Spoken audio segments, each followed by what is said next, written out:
works, okay?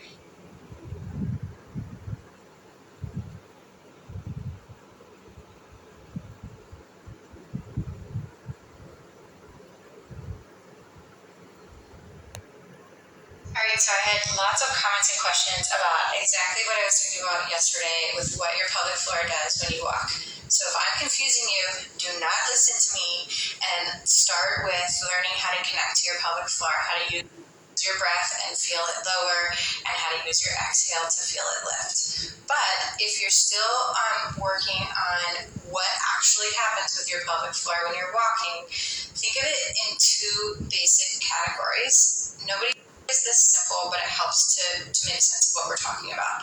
So there are people who do not use their pelvic floor enough in their strategy, where it's not participating. And in that case, you want to think about lifting up from your pelvic floor anytime that you're standing on one leg.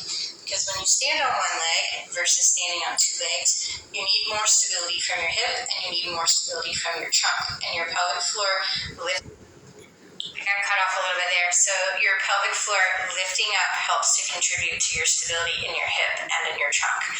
The other category of people is when you tend to tuck your bum underneath of you and you hold a lot of tension in your pelvic floor and it is overused in your core strategy. You're not using other muscles enough because your pelvic floor is your go-to. And in this case, you want to focus on the ability to let your pelvic floor lengthen to create length in the back of the standing leg as the other leg swings forward, because when you allow that length to happen, it diminishes your ability to grip.